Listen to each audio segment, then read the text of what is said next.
Hello friends, welcome to my channel back to the basics. दोस्तों, हमारे channel का एक ही टारगेट है, to crack UPSC examination without any fear. दोस्तों, डर दूर भगाने के लिए मेहनत तो करना ही पड़ता है। इसी मेहनत में हम लोग अभी तक हिस्ट्री, ज्योग्राफी और पॉलिटी के बहुत सारे एमसीक्यूज कर चुके हैं।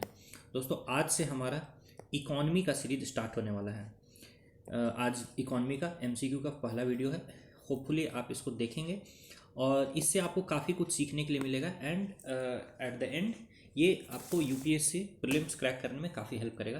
दोस्तों, आज का टॉपिक है बेसिक्स ऑफ इंडियन इकॉनमी। मेरा नाम है आनंद मोहन। चलिए स्टार्ट करते हैं आज का वीडियो। आप पूरा अंत तक देखिए। वीडियो अच्छा लगे तो इसको चैनल को आप सब्सक्राइब करिए, दोस्तों के साथ शेयर करिए और वीडियो को लाइक करिए। कमेंट करके बताइए आपको कैसा लगा। आइए दोस्तों, फर्स्ट क्वेश्चन पर आते हैं।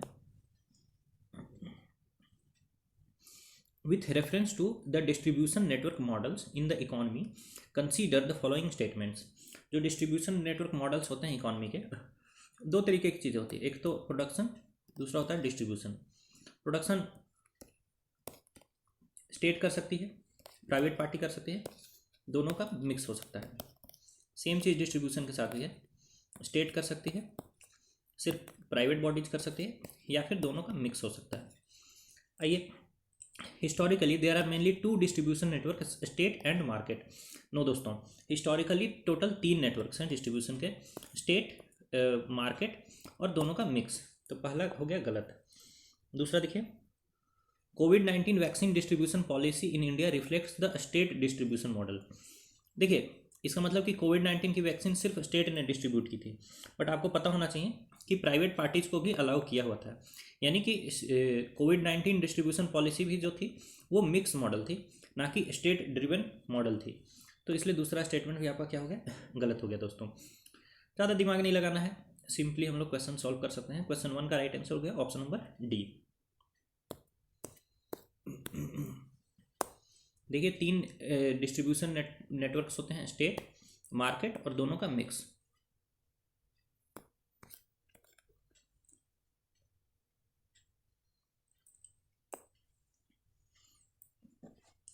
ये दोस्तों टर्म है Washington consensus, was coined by US economist John Williamson in 1989, under which he had suggested a set of policy reforms which include, ठीक है।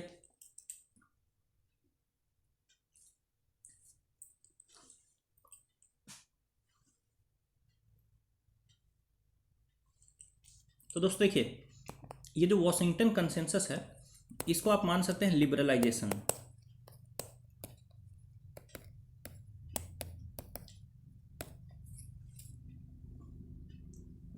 ठीक है, प्लस प्राइवेटाइजेशन। वॉशिंगटन कंसेंसस जो है वो तब आया था जब बहुत सारी जो डेवलपिंग इकोनॉमीज थी वो बैलेंस ऑफ पेमेंट क्राइसिस से गुजर रही थी, उसमें एक इंडिया भी है। तो वॉशिंगटन कंसेंसस क्या बोलता है, इससे निकलने के लिए लिबरलाइजेशन और प्राइवेटाइजेशन की बात करता है, जो कि आगे चल करके ग्लोबलाइजेशन की तरफ, ग्लोबलाइजेशन का भी रास्ता खोलती है। ठीक है, तो इसके से जुड़ता हुआ जो भी पॉइंट होगा वो वॉशिंगटन कंसेंसस का पार्ट होगा। जैसे इंटरेस्ट रेट लिबरलाइजेशन, क्या वॉशिंगटन कंसेंसस का पार्ट होगा? बिल्कुल होगा, क्योंकि इसमें लिबरलाइजेशन है, बिल्कुल। फिर देखिए, मैनेज्ड फ्लोटिंग एक्सचेंज रेट। देखिए, मैनेज्ड एक्सचेंज रेट आपका लिबरलाइजेशन का पार्ट नहीं होगा। Free floating market determined exchange rate जो होगा, मार्केट डिटरमाइंड एक्सचेंज रेट जो होगा वो होगा वॉशिंगटन कंसेंसस का पार्ट। तो दूसरा गलत हो गया। थर्ड यानी कि प्राइवेटाइजेशन, यस, ये पार्ट होगा आपका वॉशिंगटन कंसेंसस का। फिर देखिए, रेगुलेशन ऑफ इंटरनेशनल ट्रेड, नहीं, रेगुलेशन नहीं, free international trade, free international trade part होगा वॉशिंगटन कंसेंसस का। इसलिए फोर्थ आपका क्या हो गया, गलत हो गया। तो राइट आंसर क्या होगा दोस्तों इसका 1 और 3 ओनली, ऑप्शन नंबर सी।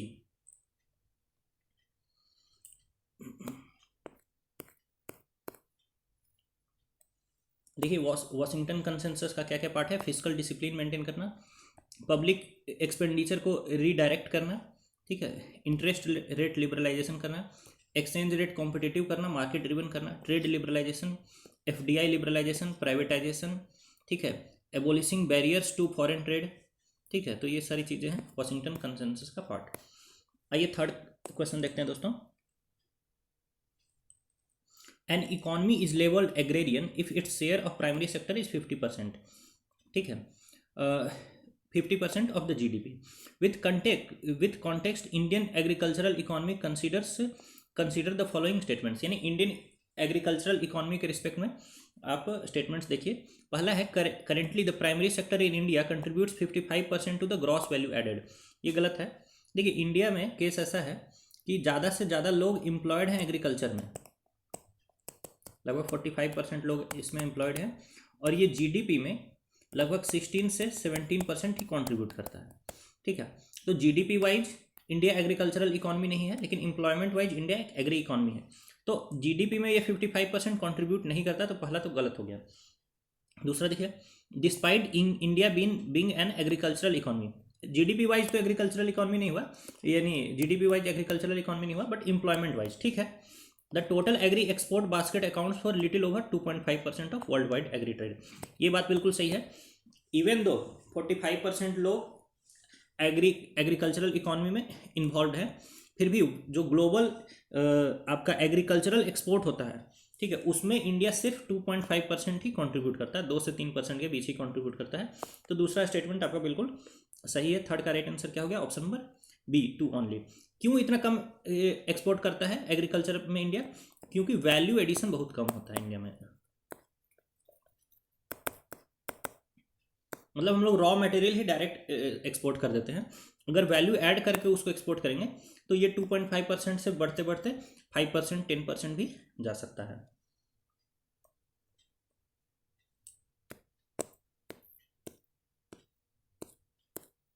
आइए क्वेश्चन नंबर 4 देखते हैं।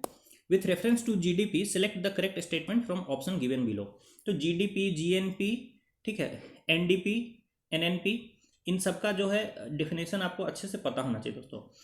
Anyways, for effective measurement it is also calculated only by adding national private consumption, trade balance, export minus import and government expenditure, ठीक है।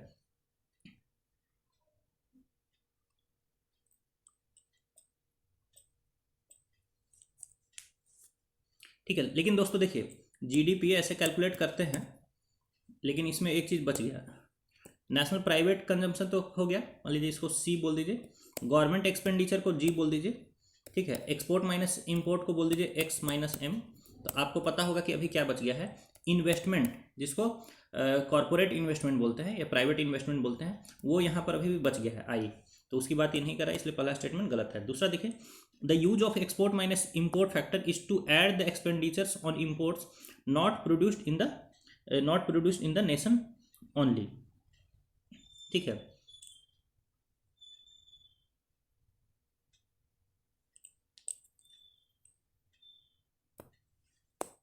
पहला तो हो गया गलत। दूसरा देखिए, the use of export minus imports factor is to add the expenditures on imports not produced in the nation only. तो ये बात सही है, लेकिन माइनस भी करना है कि वो चीज़ें जो इंडिया में प्रोड्यूस हुई है, देखिए प्लस करना है हम लोग को जो चीज़ें इंडिया में प्रोड्यूस हुई है लेकिन कंज्यूम बाहर जा करके हुई है। अगर इंडिया में प्रोड्यूस हुई है, ठीक है, तो वो डोमेस्टिक प्रोडक्शन का पार्ट हुआ, ठीक है। लेकिन जो चीज़ें इंपोर्ट हो रही है वो प्रोड्यूस बाहर हुई है, तो वो डोमेस्टिक प्रोडक्शन का पार्ट नहीं हुआ। तो ये इसलिए ये स्टेटमेंट गलत हो जाएगा। ये ऐड नहीं है एक्सपेंडिचर ऑफ इंपोर्ट्स, ये सब्सट्रैक्ट करना है। Use of export minus import क्यों किया जाता है? To subtract the expenditures on imports which are not produced in the nation, ठीक है। तो दूसरा गलत है आपका। तीसरा देखिए, gross means the same thing in economics and commerce as total means in mathematics. ये बिल्कुल सही बात है, ठीक है। चौथा देखिए, GDP is qualitative concept. GDP qualitative concept नहीं है, GDP है क्वांटिटेटिव कॉन्सेप्ट, ठीक है। GDP कैसा कॉन्सेप्ट है? क्वांटिटेटिव कॉन्सेप्ट है। तो D भी आपका क्या हो गया? गलत हो गया दोस्तों। फोर्थ का राइट आंसर क्या हो गया? Option number C। ग्रॉस का मतलब इकोनॉमिक्स में वही होता है जो मैथमेटिक्स में टोटल का मतलब होता है।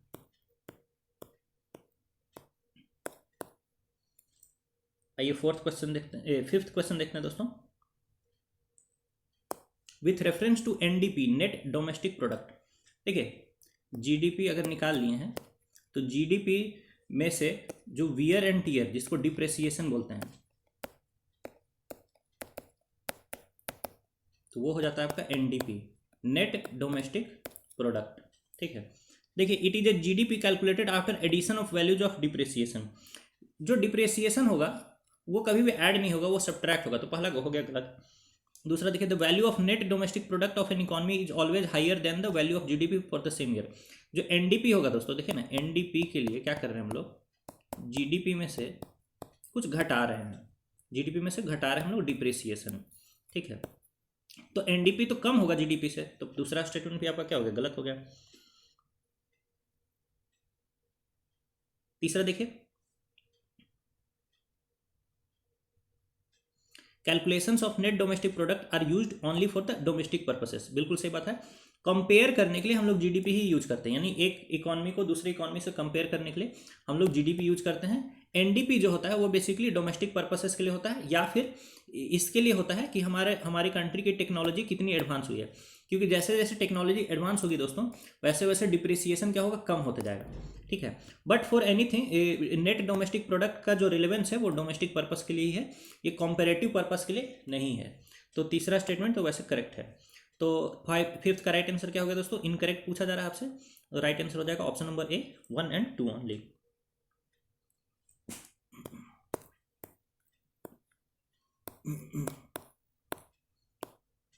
देख लीजिए एनडीपी का क्या क्या यूज है डोमेस्टिक यूज के लिए, ठीक है, कि historical situation of loss due to depreciation.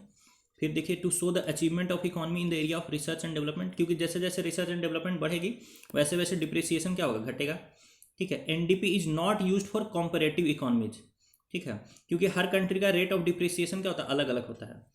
और एनडीपी अनाउंस किया जाता है ministry of commerce and industry के द्वारा, ministry of commerce and industry के द्वारा। जीडीपी अनाउंस किया जाता है आपका ministry of statistics and programme implementation के द्वारा। बेसिकली इसका एक ऑफिस है सीएसओ, वो अनाउंस करता है, ठीक है। और ये एनडीपी अनाउंस किया जाएगा ministry of commerce and industry के द्वारा। आइए सिक्स्थ क्वेश्चन देखिए, it is the total value of all finished goods and services produced by a countries citizen in A given financial year irrespective of their location, ठीक है।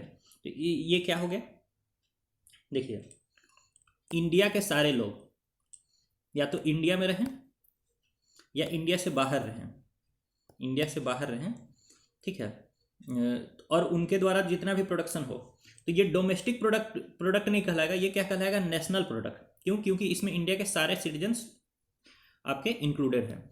तो इसको हम लोग बोलेंगे ग्रॉस नेशनल प्रोडक्ट। और ग्रॉस नेशनल प्रोडक्ट का formula हो जाता है दोस्तों GDP, gross domestic product, plus net factor income earned from abroad, earned from abroad, यानी कि बाहर देश में इंडिया के जो लोग भी काम कर रहे हैं, ठीक है, वो जो भी इनकम कमाते हैं उनको जोड़ दिया जाएगा तो हो जाएगा आपका ग्रॉस नेशनल प्रोडक्ट। ये बात याद रखिएगा, अगर इंडिया में कोई बाहर का आदमी कमा रहा है तो वो पैसा माइनस भी होगा इसमें, इसलिए net factor income earned from abroad ये पॉजिटिव भी हो सकता है और निगेटिव भी हो सकता है, ठीक है। तो हाँ, लेकिन सिक्स्थ का राइट आंसर क्या है, option number D, gross national product.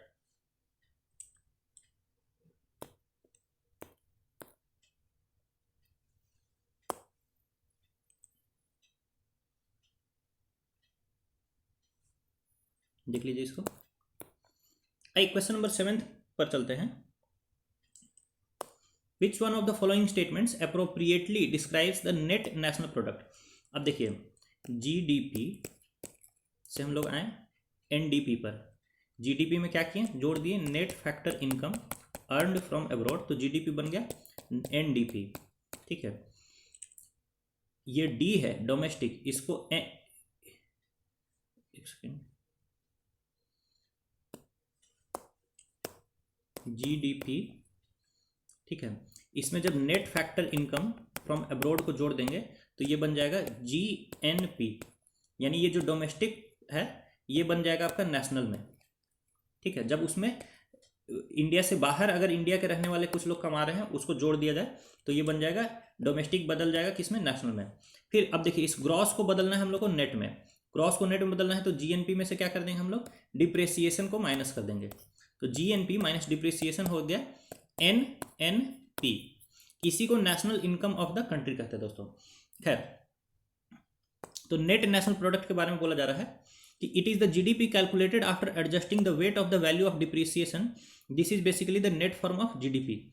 नहीं, जीडीपी में सिर्फ डिप्रिसिएशन को एडजस्ट कर देंगे तो वो बन जाए GDP minus depreciation is not equal to NNP, it is equal to NDP, national domestic product है ये, नेट डोमेस्टिक प्रोडक्ट है, नेट नेशनल प्रोडक्ट नहीं है ये, तो पहला हो गया गलत। दूसरा देखिए, it is A product calculated after the deduction of depreciation from the gross national product. हाँ बिल्कुल, ग्रॉस नेशनल प्रोडक्ट में से डिप्रिसिएशन को जब माइनस किया जाता है तभी बनता है नेट नेशनल प्रोडक्ट। ठीक है, तो बी आपका करेक्ट है। देखिए आप एक जगह फॉर्मूला को लिख लीजिए और देखिए कि कौन सा स्टेटमेंट उस फॉर्मूला से मैच खा रहा है। ठीक है, तो 7th का राइट आंसर क्या हो जाएगा, ऑप्शन नंबर बी।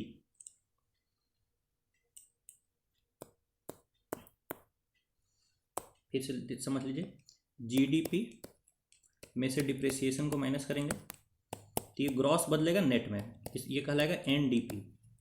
ठीक है, फिर देखिए जीडीपी में अगर net factor income from abroad को जोड़ेंगे तो ये डी बदलेगा एन में, यानी डोमेस्टिक बदलेगा नेशनल में, तो ये कहलाएगा जीएनपी। ठीक है, जीएनपी में से अगर डिप्रिसिएशन को माइनस करेंगे तो ये बन जाएगा एनएनपी, नेट नेशनल प्रोडक्ट। ये सारे फार्मूलाज आपको एकदम रटे हुए होने चाहिए, एटलीस्ट आपको एक फार्मूला से दूसरे फार्मूला में कन्वर्ट करने आना चाहिए। आइए दोस्तों क्वेश्चन नंबर 8 देखते हैं। कंसीडर द फॉलोइंग स्टेटमेंट्स और इनकरेक्ट स्टेटमेंट्स को आइडेंटिफाई करो। ठीक है, तो factor cost in the production is incurred on the various factors of indirect tax rates in the economy. ठीक है, दूसरा बोल रहा है market cost in production is incurred cost on rent, power, interest of loan. ठीक है, आप सीधे समझ सकते हैं फैक्टर ऑफ प्रोडक्शन क्या क्या होते हैं। फैक्टर ऑफ प्रोडक्शन होते हैं दोस्तों लैंड, लेबर,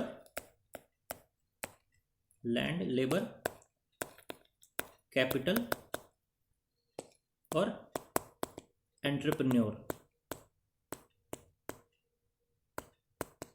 तो फैक्टर कॉस्ट में क्या हो गया, लैंड का फैक्टर कॉस्ट होता है आपका रेंट, तो ये हुआ रेंट है लैंड का फैक्टर कॉस्ट। ठीक है, इंटरेस्ट क्या हो गया, इंटरेस्ट हो गया कैपिटल का फैक्टर कॉस्ट। तो यहाँ फैक्टर कॉस्ट में यहाँ लिखा हुआ है दोस्तों, ये मार्केट कॉस्ट नहीं है। फैक्टर कॉस्ट का मतलब क्या हुआ कि incurred on rent, power, interest of loan, तो पहला गलत है।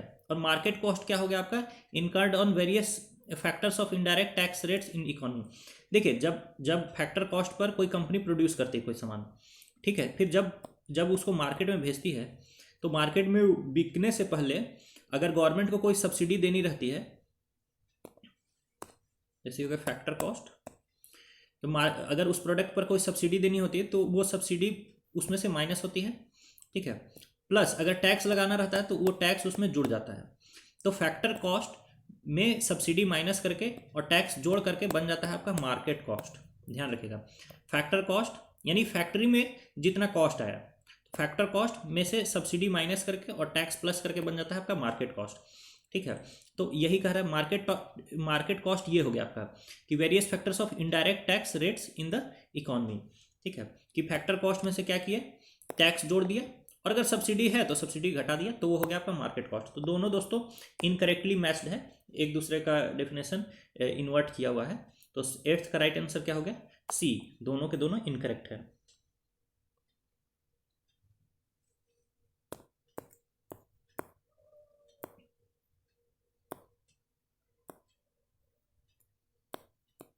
आइए 9th क्वेश्चन देखते हैं। India calculates it's national income at constant price while the developed nations calculate it at the current price because देखिए मैं आपको सीधी सी बात बता देता हूँ। इंडिया है एक डेवलपिंग कंट्री, डेवलपिंग कंट्री में इन्फ्लेशन होता है हाई, इन्फ्लेशन हो गया हाई। ठीक है, इन्फ्लेशन जब हाई हो गया तो अगर आप नेशनल इनकम को कैलकुलेट करेंगे करेंट प्राइस पर, तो ये आपको नहीं पता चलेगा कि ये नेशनल इनकम बढ़ा है ड्यू टू प्रोडक्शन और ड्यू टू प्राइस। ठीक है, इसीलिए इंडिया जैसी कंट्री क्या करती है, नेशनल इनकम को कैलकुलेट करती है एट द कांस्टेंट प्राइस। ठीक है, लेकिन डेवलप्ड कंट्रीज में इन्फ्लेशन जनरली बहुत कम रहता है, 1 से 2% रहता है। तो वहाँ पर कांस्टेंट प्राइस पर कैलकुलेट करो या फिर करंट प्राइस पर कैलकुलेट करो, आपका वो जीडीपी यानी नेशनल इनकम का रियल ग्रोथ को वो अच्छे से कैप्चर कर पाता है। ठीक है, तो यही इसका कहानी है। अब देखिए ये क्यों कैलकुलेट किया जाता है, क्वेश्चन पूछा changes in calculation parameter by NITI Aayog, सब कुछ नहीं है। Calculation of national income at current price does not contain the inflation values. ठीक है, फिर सी देखिए, inflation which is a major part of income calculation is adjusted in constant calculation. हाँ, तो सी इसका राइट आंसर है ना, कि इन्फ्लेशन जो है एक मेजर पार्ट है इनकम कैलकुलेशन का, और ये एडजस्ट होता है आपका कब, जबकि हम लोग नेशनल इनकम को कैलकुलेट करते हैं एट द कांस्टेंट प्राइस, ना कि एट द करेंट प्राइस। ठीक है, तो इन्फ्लेशन एडजस्टेड नेशनल इनकम हम लोग को मिलता है when we calculate national income at the constant price. तो इसका राइट आंसर क्या है, सी है। ठीक है, 9th का right answer is option number सी।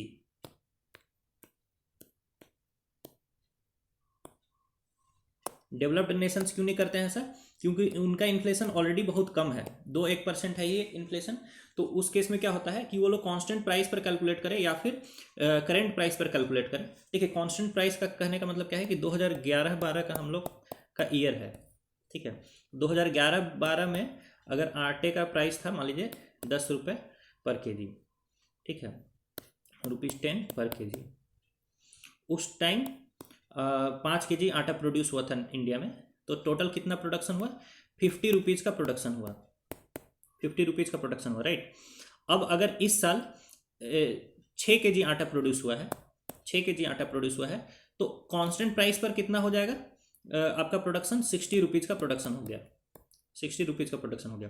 लेकिन करेंट प्राइस मान लीजिए कि आटे का है आपका 20 रुपीज़, ठीक है, 20 रुपीज़ करेंट प्राइस है। तो करेंट प्राइस पर कितने का प्रोडक्शन हुआ आटे का, तो 20 बचे 20 × 6 हो गया 120 रुपीज़।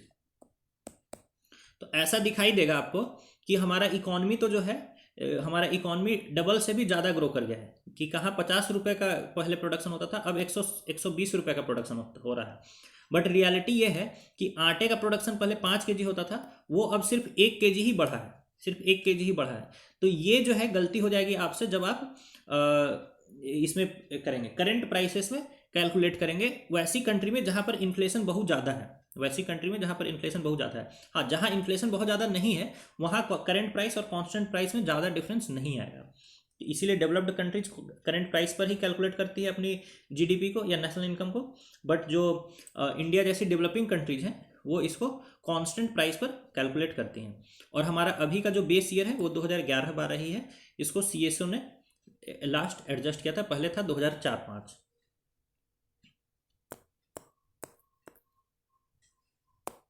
आइए क्वेश्चन नंबर 10 देखते हैं। In the early period economists used progress, growth and development interchangeably. पहले प्रोग्रेस, ग्रोथ, डेवलपमेंट ये एक दूसरे की जगह पर यूज किया जाता था, but during 1970s clear meaning of these terms really evolved with context of growth and development. Consider the following statements. जब भी बात आए तो समझ लीजिएगा, ग्रोथ जो है वो है क्वांटिटेटिव टर्म, क्वांटिटेटिव। डेवलपमेंट जो है ये है क्वालिटेटिव। ग्रोथ जो है पॉजिटिव भी हो सकता है, निगेटिव भी हो सकता है। डेवलपमेंट जो है, डेवलपमेंट अगर हो रहा है तो दैट इज पॉजिटिव थिंग, ठीक है। ग्रोथ का मतलब जरूरी नहीं है कि डेवलपमेंट हो ही रहा हो। ग्रोथ का मतलब देखिए, क्वांटिटेटिव यानी जैसे इनकम, ठीक है, और क्वालिटेटिव जैसे कि स्टैंडर्ड ऑफ लिविंग।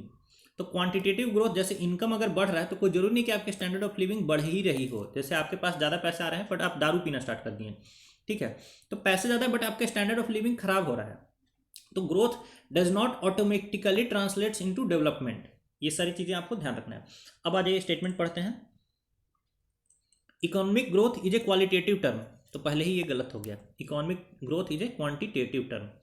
दूसरा देखिए, higher economic growth rate does not automatically convert into higher economic development. बिल्कुल सही बात है, मैंने आपको बताया कि ग्रोथ डायरेक्टली डेवलपमेंट में कन्वर्ट नहीं होता है, उसको करना पड़ेगा। आपकी इनकम अधिक हो गई तो आपको उस इनकम को सही तरीके से खर्च करना होगा ताकि आपका ग्रोथ डेवलपमेंट में बदले। तो second statement is actually correct. 10th का right answer is option number B, 2 only.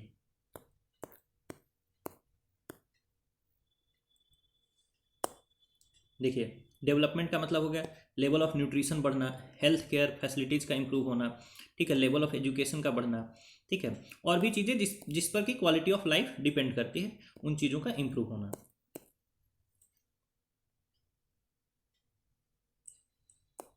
आइए 11th क्वेश्चन में चलते हैं। यहाँ इनकरेक्ट स्टेटमेंट्स आइडेंटिफाई करना है with respect to Indian economy at colonial period, ठीक है। तो during the colonial period the policy of increasing India's capacity to purchase primary goods and export of advanced goods was practised. ये गलत है ना। India की कैपेसिटी प्राइमरी गुड्स को purchase करने के लिए नहीं बढ़ाई जा रही थी, प्राइमरी गुड्स को एक्सपोर्ट करने के लिए बढ़ाई जा रही थी, और एडवांस्ड गुड्स को एक्सपोर्ट करने के लिए नहीं बढ़ाई जा रही थी। एडवांस्ड गुड यानी मशीन मेड गुड्स को इंपोर्ट करने के लिए बढ़ाई जा रही थी।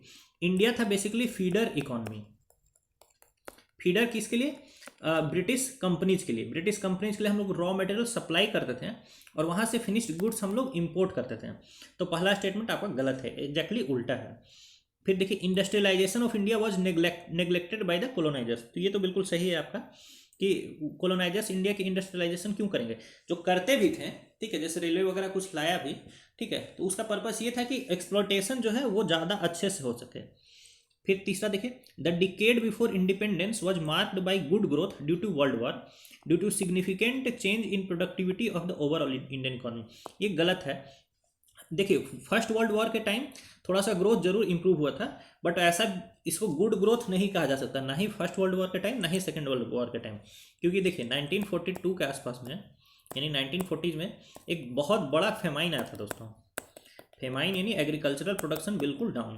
ऐसे भी देखिए, अगर ग्रोथ बहुत अच्छा होता 10 साल तक, तो फ्रीडम स्ट्रगल इतना आपका स्ट्रांग नहीं होता लास्ट में, ठीक है। ग्रोथ के साथ क्या होता है, लोग खुश होते हैं, तो लोग खुश होंगे तो भले उनका मास्टर कोई भी हो, लोग उसके प्रति बहुत ज़्यादा आंदोलन वगैरह क्यों करेंगे। तो थर्ड स्टेटमेंट आपका गलत है, फर्स्ट भी गलत है, सेकेंड आपका करेक्ट है। इनकरेक्ट पूछा जा रहा है, इसलिए right answer is option number C, 1 and 3 only.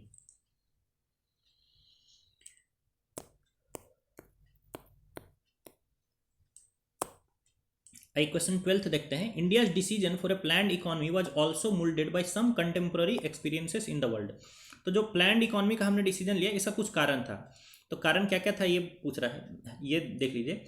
एक तो ग्रेट डिप्रेशन जब आया था यूएस में, ठीक है, तो ग्रेट डिप्रेशन जब आया था यूएस में, तो उससे बचाने के लिए एक इकोनॉमिस्ट थे जिनका नाम था जॉन मेनार्ड केनिस। इन्होंने बोला था कि देखिए, ये कैपिटलिस्टिक इकोनॉमी से सिर्फ काम नहीं चलेगा, आपको कैपिटलिस्टिक इकोनॉमी में भी थोड़ा सा प्लानिंग का एलिमेंट लाना होगा, ठीक है, ताकि आप ये जो बस्ट हो जा रहा है इकोनॉमीज का, उससे बचा सकें अपने इकोनॉमी को, ठीक है। तो ये बात एक है। दूसरी बात क्या है कि जो कमांड इकोनॉमीज थी उस टाइम की, यानी जो इकोनॉमीज प्लान्ड वे में चलती थी, उनका ग्रोथ बहुत अच्छा हो रहा था। तो पहला स्टेटमेंट देखिए, due to the great depression of 1929 and the reconstruction challenge after the second world war, ठीक है, तो ये बिल्कुल सही बात है। ग्रेट डिप्रेशन ऑफ 1929 के बाद ये जॉन मेनार्ड केनेस ने सपोर्ट किया था प्लान्ड इकोनॉमी को। फिर दूसरा देखिए, command economies in the world started performing badly. ये गलत है। कमांड इकोनॉमीज जो है 1950s में बहुत अच्छा परफॉर्मेंस कर रही थी, मतलब रसिया वगैरह, ईस्टर्न यूरोप, ये काफ़ी अच्छा परफॉर्म कर रही थी। तभी तो इंडिया जैसी कंट्री प्लानिंग को अडॉप्ट करेगा। अगर कोई भी प्रोसेस दूसरी कंट्री में ऑलरेडी फेल हो चुका है तो उसको इंडिया नहीं अडॉप्ट करेगा। वहां पर वो अच्छा रिजल्ट दे रहा है, तभी इंडिया या कोई भी कंट्री उसको अडॉप्ट करना चाहेगा दोस्तों। तो सेकंड आपका गलत है, फर्स्ट इसका करेक्ट आंसर है। बोथ 1 and 2 नहीं हो सकता है क्योंकि एक गलत है, नीदर 1 and 2 नहीं हो सकता है क्योंकि एक सही है। तो 12th का राइट आंसर है option number A.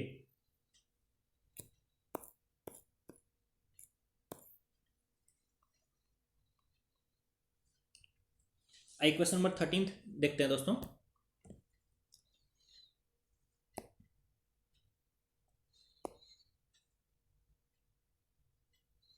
With reference to behavioural economics consider following statements. तो बिहेवियर इकोनॉमिक्स से रिलेटेड स्टेटमेंट्स दिया हुआ है।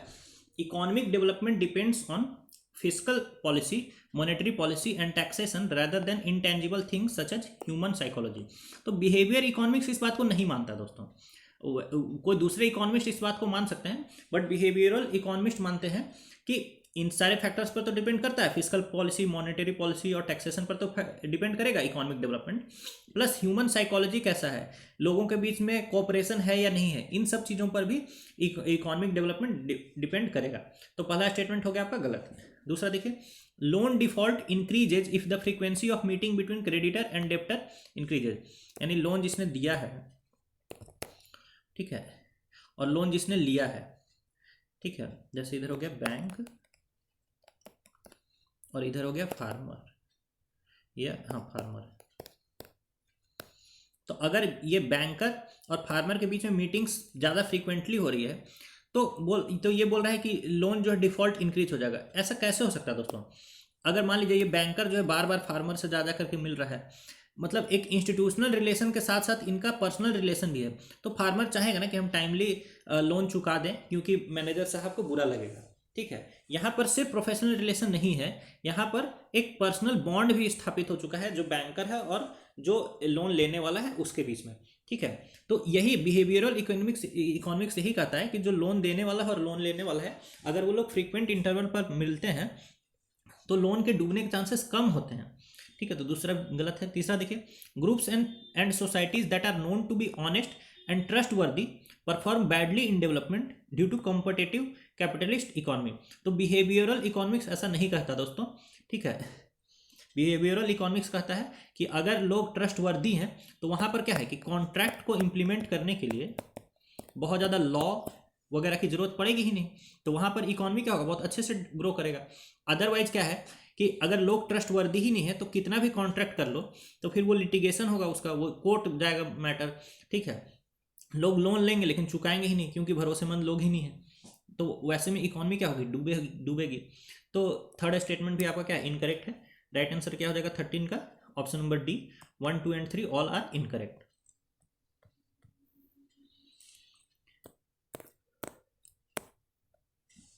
आइए 14th क्वेश्चन देख लीजिए। Consider the following statements in reference to capital output ratio. देखिए, कैपिटल आउटपुट रेशियो मतलब समझ लीजिए कैपिटल बटा आउटपुट, यानी कितना कैपिटल डालने से कितना आउटपुट हो रहा है, इन दोनों का रेशियो को ही कैपिटल आउटपुट रेशियो बोलेंगे। ठीक है, पहला देखिए, capital output ratio gives a relationship between level of investments and corresponding economic growth. बिल्कुल सही बात है। इस तरीके से मान लीजिए कैपिटल आउटपुट रेशियो है 5, तो 1 रुपये यहाँ खर्च करेंगे हम लोग तो आउटपुट कितना बढ़ेगा, 5 रुपये बढ़ेगा। ठीक है, तो ये बिल्कुल सही है।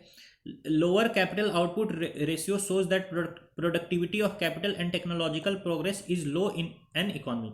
देखिए, कैपिटल आउटपुट को बोल दीजिए के, तो ये डिपेंड कर रहा है सी बटा ओ पर। तो ये अगर लो है, कैपिटल आउटपुट अगर ये वैल्यू अगर लो है तो इसका मतलब क्या है कि कम कैपिटल इन्वेस्टमेंट पर भी ज़्यादा आउटपुट निकल रहा है ना, तभी तो ये वैल्यू लो है, तभी तो ये वैल्यू लो है। तो लो कैपिटल आउटपुट रेशियो का मतलब क्या है कि कम इन्वेस्टमेंट पर जो प्रोग्रेस जो है वो अधिक हो रहा है, इकोनॉमी ज़्यादा प्रोड्यूस कर रही है, ना कि इसका उल्टा।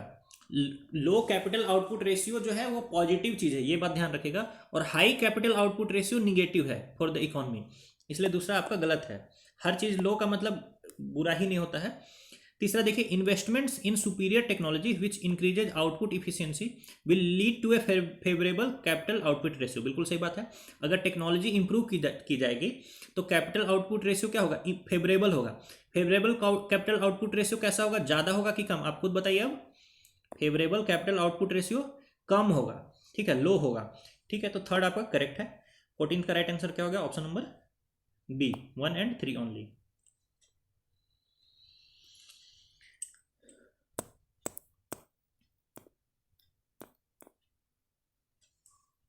आइए 15 नंबर क्वेश्चन देख लीजिए। Consider the following statements with reference to capital goods. तो कैपिटल गुड्स के रिस्पेक्ट में आपसे स्टेटमेंट पूछा था। कैपिटल गुड्स क्या होता है? कैपिटल गुड्स एक टाइप का हो गया जैसे फैक्ट्री का कोई मशीन, ठीक है, तो ये क्या करेगी, ये एक टाइप का इंटरमीडिएट गुड है, ये दूसरा सामान बनाने में हेल्प करती है। तो ये दूसरा क्या बना सकती है, दूसरा मशीन भी बना सकती है और नहीं तो ये कंज्यूमर गुड्स भी बना सकती है, कंज्यूमर गुड्स भी बना सकती है, ठीक है।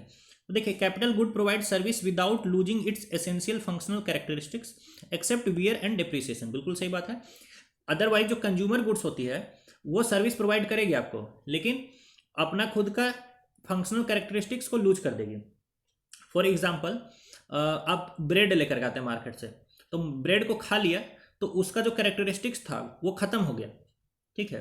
लेकिन कैपिटल गुड जो मशीन ब्रेड बना रही है वो ब्रेड बनाने के बाद अभी और ब्रेड बना सकती है, ठीक है, यानी अपना फंक्शनल फीचर्स उसने लूज नहीं किया है। पहला स्टेटमेंट करेक्ट है। दूसरा देखिए the capital good it self is a finished good because it self does not need any further processing. तो कैपिटल गुड एक फिनिश्ड गुड है, बिल्कुल सही बात है, क्योंकि इस मशीन में आपको प्रोसेसिंग नहीं चाहिए, ये मशीन दूसरा वस्तु को प्रोडक्ट प्रोड्यूस करेगी, तो ये फिनिश्ड गुड तो है। फिर देखिए capital goods do not form part of the producer goods, ठीक है, तो ये गलत है दोस्तों। कैपिटल गुड्स यानी मशीन ये क्या करे, प्रोड्यूसर गुड ही तो है, क्योंकि ये क्या करे, चीज़ों को प्रोड्यूस कर रही है। तो थर्ड आपका इनकरेक्ट है। तो 15 का राइट आंसर क्या हो गया, ऑप्शन नंबर बी, 1 और 2 ओनली। बहुत सिंपल चीज़ें हैं, बहुत ही कॉमन लॉजिक्स से आप चीज़ों को समझ सकते हैं, ठीक है। इकोनॉमिक्स अगर आप समझते हैं बहुत ज़्यादा आपको रटने की जरूरत नहीं पड़ेगी, स्पेशली कुछ चैप्टर्स। 16th क्वेश्चन आइए दोस्तों, consider the following statements with respect to sunrise sector. नाम से ही पता चल रहा है जैसे सूर्य उदय हो रहा है, ठीक है, तो क्या होगा, धीरे धीरे उसका लाइट और हीट क्या होगा, बहुत ज़्यादा बढ़ेगा। उसी तरह से सनराइज सेक्टर में भी बहुत ह्यूज पोटेंशियल होती है, ठीक है, खूब इन्वेस्टमेंट होता है, खूब इनोवेशन होता है, बहुत सारा एम्प्लॉयमेंट जनरेट कर सकता है वो, ठीक है, और पूरा स्ट्रक्चर ऑफ इकोनॉमी को वो चेंज कर सकता है। तो देखिए the sunrise sector industry is characterize by high growth rates and high degree of innovation, बिल्कुल सही बात है। दूसरा देखिए food processing, information technology and telecom can be termed as sunrise sectors of Indian economy, बिल्कुल ये भी बिल्कुल सही है, ये सारे सेक्टर्स क्या है, सनराइज सेक्टर्स है। तो 16th का राइट आंसर क्या होगा, ऑप्शन नंबर सी, बोथ 1 और 2। देख लीजिए ये सारे सेक्टर्स क्या हैं, सनराइज सेक्टर्स हैं, IT industry, hydrogen fuel cell, फिर आपका petrochemical industry, food processing industry, space tourism, agri drones, custom manufacturing जिसको 3D प्रिंटिंग भी बोलते हैं, एक्टिव फार्मास्यूटिकल इंग्रेडिएंट्स, ब्लॉकचेन। तो ये सारे चीज़ें सेक्टर्स जो हैं सनराइज सेक्टर्स हैं, इसमें बहुत पोटेंशियल है, बहुत ग्रोथ ला सकता है, ठीक है, बहुत एम्प्लॉयमेंट जनरेट कर सकता है एंड बहुत सारा इनोवेशन हो रहा है डेली बेसिस पर। आइए 17th क्वेश्चन देखिए, consider the following statements with reference to sectors of Indian economy. तो इंडियन इकोनॉमी के सेक्टर्स के रिगार्डिंग स्टेटमेंट्स दिया हुआ है। पहला देखिए secondary sector includes all industries that are concerned with the manufacturing of usable products of